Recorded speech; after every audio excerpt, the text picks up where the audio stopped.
Hi, hello and welcome to my channel. India ஆஸ்திரேலியாவுக்கு நடுவில் உள்ள தேர்ட் டெஸ்ட் மேட்ச் நாளைக்கு பிரிஸ்பேனில் கேபாவில் நடக்க போகுது.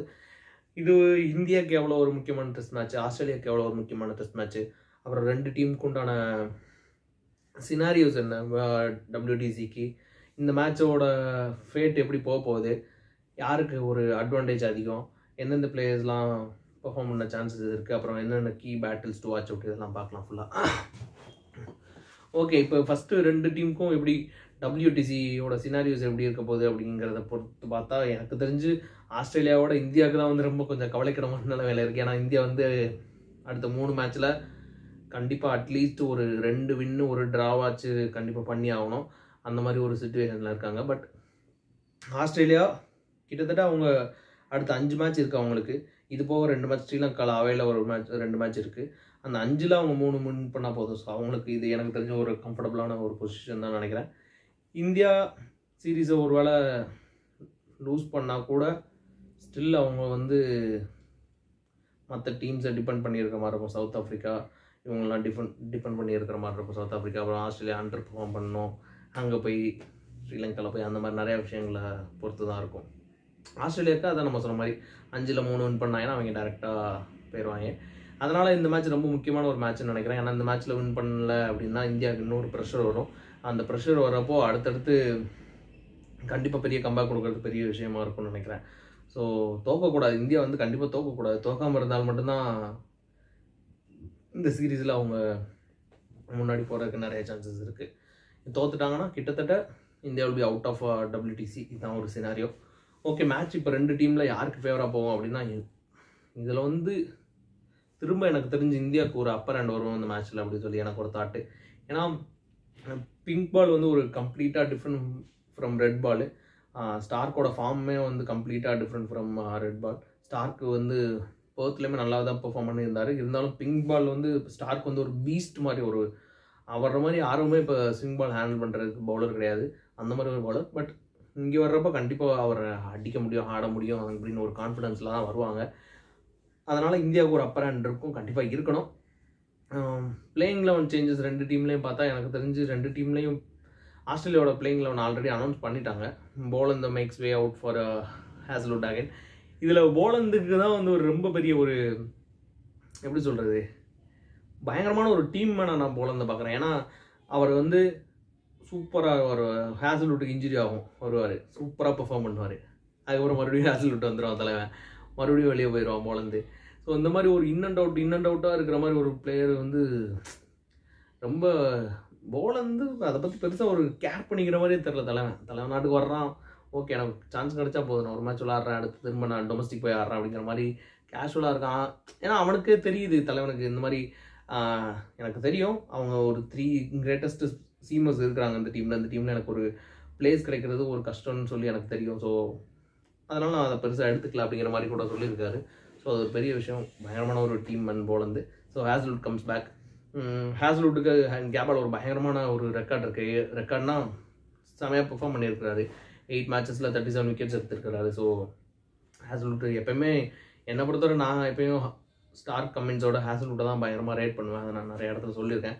ஏன்னா ஹேசல்வுட்டுக்கிட்ட ஒரு பயங்கரமான அக்யூரசி இருக்கும், அதனால் ஹேசல்வுட் நான் பயங்கரமாக இது பண்ணுவேன்.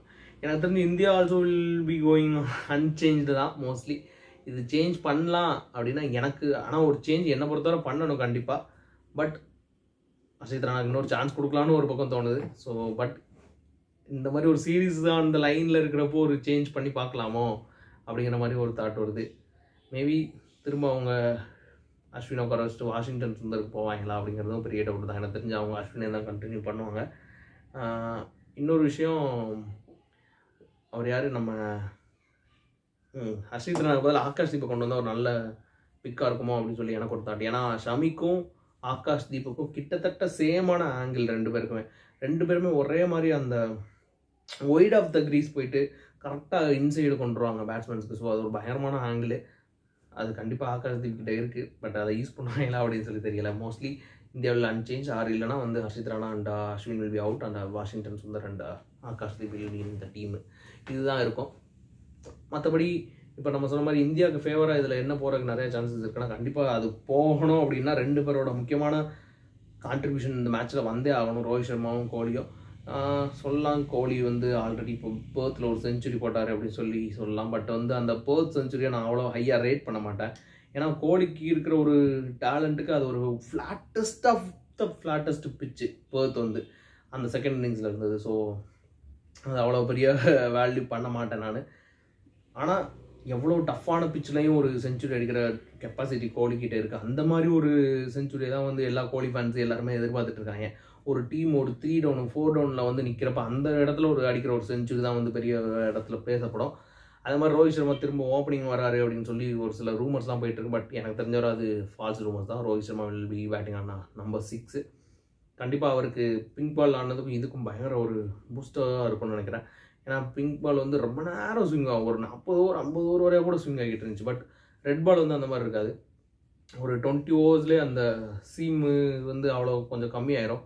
ஸோ அதை யூஸ் பண்ணி ரோஹித் சர்மா கண்டிப்பாக ஆடலாம். ஏன்னா ரோஹித் சர்மா அவங்க ஆஸ்திரேலியன் பவுலர்ஸ் யூஸ் பண்ணுற டாக்டிக்ஸ் வந்து 30 ஓவர்ஸ்க்கு அப்புறம் மோஸ்ட்லி பவுன்சர்ஸ் தான். அந்த பவுன்சர் ஆடுற திறமை கண்டிப்பாக ரோஹித் சர்மா கிட்ட இருக்கும். ஒரு புல் ஷாட் அடிக்கிறது அந்த மாதிரி. ஸோ 2 பேர்கிட்ட இருந்துமே எனக்கு தெரிஞ்ச ஒரு பெரிய இன்னிங்ஸ் வரும். பெரிய இன்னிங்ஸ் வந்து அவங்க 2 பேருக்குமே கான்ஃபிடன்ஸ் பூஸ்ட் ஆகும். பட் பார்க்கலாம். ரோஹித் சர்மா எங்கே அவர் ஆஃப் ஸ்டம்ப் இருக்குன்னு கண்டிப்பாக தெரிஞ்சுக்கிட்டு ஆடணும். ஏன்னா நிறையா டைம் கிட்டத்தட்ட ஒரு ஆஃப் ஸ்டம்ப்லேயே தான் அடி வாங்குறாரு. கரெக்டாக அந்த மிடில் அண்ட் ஆஃப் அந்த லைன் வந்து அவருக்கு ரொம்ப ஒரு பிரச்சனையாக இருக்குது. அதை கண்டிப்பாக அவர் கொஞ்சம் சரி பண்ணிட்டு விளாண்டா தான் தப்பிக்க முடியும். இல்லைனா அதை கண்டிப்பாக திரும்ப அட்டாக் பண்ணுவாங்க அந்த இடத்துல. ஏன்னா பிருத்திவிஷான்ற ஒரு மிகப்பெரிய பேட்ஸ்மேன், என்ன பொறுத்தவரை பிருத்திவிஷா வந்து ஒரு மிகப்பெரிய பேட்ஸ்மேன் தான். அவனோட கரியரே காலியானது எப்படின்னா அந்த பேடுக்கும் நடுவில் இருந்த ஒரு சின்ன கேப்னால தான் காலியாச்சு. அதை கடைசியாக பிருத்திவிஷா சரி பண்ணவே இல்லை டெஸ்ட்டில். அதனால் அதை ரோஹித் சர்மா கண்டிப்பாக பார்த்து ஆடணும்.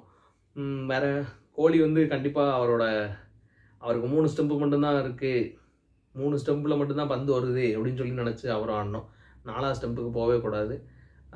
எனக்கு புரியுது கோலியோட நிறையா ரன்ஸ் வந்து கவர் டிரைவில் வந்து வந்திருக்கு அப்படின்னு சொல்லிட்டு. பதானி கூட ஒரு விஷயம் சொல்லியிருந்தார். இந்த மாதிரி சச்சின் கிட்ட என்ன கவர் டிரைவ் ஆட தெரியாதா, சச்சினுக்கு கவர் டிரைவ் ஆட தெரியாதா, பட் ஏன் ஆடலை? ஏன்னா அந்த சிச்சுவேஷன் டிமாண்ட் பண்ணல, அந்த சிச்சுவேஷன் அகெயின்ஸ்டாக இருந்துச்சு அந்த கவர் டிரைவ்ன்ற ஒரு ஷாட்டுக்கு.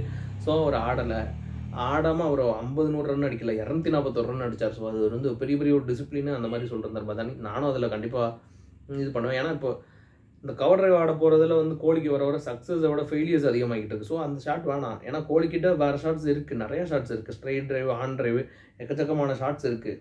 ஸோ அதை கண்டிப்பாக ஆடலாம். சாஃப்ட் ஹேண்ட்ஸ் போட்டு ஆடினா கண்டிப்பாக கோலியோட பெரிய ஒரு கம்பேக் இருக்கலாம். ஒரு 200 அடித்தா நல்லாயிருக்கும்.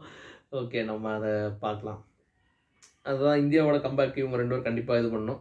அப்புறம் ஆஸ்திரேலியா கம்பேக் கொடுக்கணும்னா ஆஸ்திரேலியா கிட்ட இருந்து ஒரு பெரிய கம்பேக் நான் இந்த மேட்ச்சில் பார்த்து கொஞ்சம் பயப்படுறது அப்படின்னா நான் ஸ்மித்தை நினச்சது கண்டிப்பாக ரொம்ப ஒரி பண்ணுறேன். ஏன்னா ஸ்மித்து லாஸ்ட் 2 மேட்ச்சுமே பெர்ஃபார்ம் பண்ணல. பட் இந்த மேட்ச் கண்டிப்பாக அவருக்குள்ள ஒரு இது இருக்கும். கண்டிப்பாக நம்ம விளாடணும், நம்ம அடிக்கணும். இந்த மேட்ச் எல்லாரும் அடிக்கிறாங்க, ஹெட்டு மட்டும் ஒருத்தர் தனியாக போராடிட்டு இருக்கு, ஒரு மேட்ச் பாவம் அப்படின்னு சொல்லிட்டு ஸ்மித்துக்கு ஒரு பெரிய ஒரு தாட் வரும். So Smith will be very dangerous in this test match. அதுதான் எனக்கு தோணுது. ஸ்மித்துக்கிட்ட இருந்து ஒரு 2 இன்னிங்ஸில் 100 வந்தால் கூட நான் ஆச்சரியப்பட மாட்டேன். அந்த மாதிரி ஒரு இன்னிங்ஸ் ஸ்மித்துக்கிட்ட இருந்து வருதோ அப்படின்னு சொல்லி எனக்கு ஒரு உள்ளூர ஒரு தாட்டு. பட் எல்லா மேட்ச்லேயும் அவருக்கு வந்து பும்ரா ஒரு பிளான் பண்ணியே வர்றாரு. ஏன்னா அந்த மேட்ச்சு செகண்ட் மேட்ச்சில் அவர் கொஞ்சம் உள்ளே வரதான் கொஞ்சம் நவந்து ஆடினார். அதை பொறுத்து தலைமை வந்து ஒரு லெக் சைடு போட்டு டிசீவ் பண்ணிட்டான். ஸோ அது ஒரு பெரிய பேட்டிலாக இருக்க போகுது. இதெல்லாம் தான் இதில் key players to watch out. நம்ம சொன்ன மாதிரி தான் கீ பிளேயர்ஸ் இந்தியாவில் வந்து ரோஹித் சர்மா, கோலி, பும்ரா, அப்புறம் நான் பெருசாக கில் அண்ட் ஜெய்ஸ்வால் இவங்க 5 பேர் தான் நான் பெருசாக எனக்கு ஒரு ஹோப் இருக்குது இந்த மேட்ச்சில். இன்னொரு பக்கம் பார்த்தா ஆஸ்திரேலியாவில் அவங்க 3 ஃபாஸ்ட் பவுலர்ஸ், அவங்க எப்போயுமே அந்த லிஸ்ட்டில் இருப்பாங்க. 3 ஃபாஸ்ட் பவுலர்ஸ். நேத்தன் லைன் கிட்ட இருந்து ஒரு பெஸ்ட் வருமோ அப்படின்னு சொல்லி ஒருத்தர் நேத்தன் லைனு, கிறிஸ், அவங்க 3 ஃபாஸ்ட் பவுலர்ஸு, அப்புறம் ஸ்மித்து, அப்புறம் அவ்வளோதான் எனக்கு தெரிஞ்சு இதுதான். இன்னொரு ஆள் வந்து கொஞ்சம் அந்த குட்டி பையன் ஒருத்தர் இருக்கான், 25 years of age, McSweeney, 38 run அடித்தான்னு நினைக்கிறேன் செகண்ட் டெஸ்ட்டில். அதில் அவனுக்கு ஒரு பெரிய கான்ஃபிடன்ஸ் வந்துருச்சான்னு தெரில. நான் பும்ரா வந்து விளாட எனக்கு பும்ரா வந்து கம்ஃபர்ட்டாக இருக்கார் அப்படின்னு சொல்லிட்டுருக்கான் தலைவன். அதனால் கண்டிப்பாக அது பும்ராவுக்கு ஒரு பெரிய உள்ளுக்குள்ளே உறுத்திருக்கும். மறுபடியும் பும்ரா வந்து மெக்ஸ்வீனி எடுக்கிறதுக்கான ஃபஸ்ட்டு 2 ஓவர்லேயே 2-3 ஓவரில் எடுக்கிறதுக்கான வாய்ப்புகள் அதிகமாக இருக்கிறதா நான் நினைக்கிறேன். இதில் மெக்ஸ்வீனி யூசஸ் பும்ரா ஒரு பெரிய பேட்டிலாக இருக்கும். இன்கேஸ் மெக்ஸ்வீனியை வந்து அடிக்க தேவையில்ல, 50-100 அடிக்க தேவையில்ல, பும்ரா ஒரு 50-60 பால் ஆட்டாலே அது மெக்ஸ்வீனியோட வின்னு தான். அது ஒரு பெரிய பேட். பும்ரா வர்சஸ் ஸ்மித் ஒரு பெரிய பேட்டில். அதே மாதிரி சிராஜ் வர்சஸ் டிராவிஸ் ஹெட் இது ஒரு பெரிய பேட்டில். அதே மாதிரி ஆஸ்திரேலியாவோட 3 சீமர்ஸ் வர்சஸ் ஹோல் இந்தியன் லைனப்பே ஒரு பெரிய பேட்டில் தான். ஏன்னா அதில் என்ன எப்படி போகுதுன்னு தெரியல. அதே மாதிரி ரிஷப் பண்ணிட்டு இந்த 2 மேட்ச்லேயும் ஒரு பெரிய இன்னிங்ஸ் ஆடல. கண்டிப்பாக ரிஷப் பண்ணிக்கிட்ட ரிஷப் பண்ணிக்கிட்ட வந்து நம்ம 200 ரன்லாம் எதிர்பார்க்க முடியாது. அது வராது கண்டிப்பாக ரிஷப் பண்ணிக்கிட்ட இருந்து. ஏன்னா அவரோட ஒரு பொறுமையின்மைக்கு அது சரிப்பட்டு வராது. ஆனால் அது இந்த டீமுக்கு கண்டிப்பாக தேவை. ரிஷப் பண்ணிட்ட மாதிரியே அதே மாதிரி எல்லாரும் ஆட தேவையில்லை. டெஸ்ட் கிரிக்கெட் மாதிரி ஆடணும்.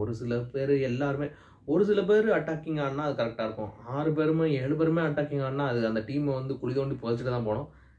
அது இங்கிலாந்துக்கே அது நிறையா பேக் ஃபயர் ஆகிருக்கு. ஸோ கண்டிப்பாக நம்ம அந்த மாதிரி ஒரு அப்ரோச்சில் போகக்கூடாது. கண்டிப்பாக பண்ட்டும் ஜெய்ஸ்வால் மட்டும் எனக்கு தெரிஞ்சு அந்த மாதிரி ஒரு அப்ரோச்சில் போனால் எனக்கு கரெக்டாக நினைக்கிறேன். பண்ட்டுக்கிட்ட இருந்து மேபி ஒரு 90 இல்லை ஒரு 100-120 வந்தால் வரலாம் இந்த மேட்ச்சில். அதுக்கு நிறையா பாசிபிலிட்டி தான் பார்க்குறேன்.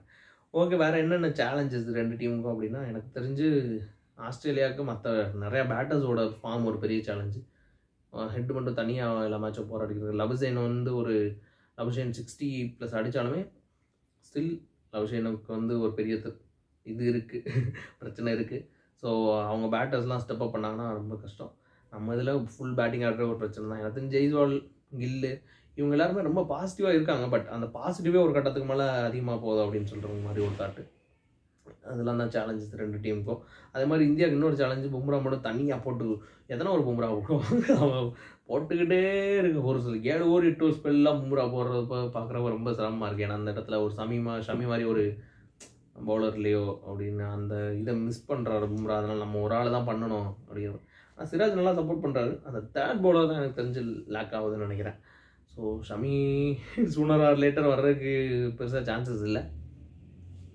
அது எப்படின்னு தெரியல. எனக்கு தெரிஞ்சு இவங்க எப்படி புரியல. வேறு இன்னொரு பவுலர் இவங்க எப்படி ஷமி ஒரு பவுலர் இன்ஜுரி ஆனால் அதை பற்றி இவங்க யோசிக்கவே இல்லையா? இல்லை அங்கே ஆகாஷ்தீப்க்கு சான்சஸ் கொடுத்துட்டு திடீர்னு ஹர்ஷித் ராணாவை கொண்டு வந்தது எந்த வகையில் கரெக்டு? இதெல்லாம் ஒரு ஸ்ட்ராட்டஜிக்கல் எரராக தான் நான் பார்க்குறேன். பட் பார்க்கலாம் என்னென்னு.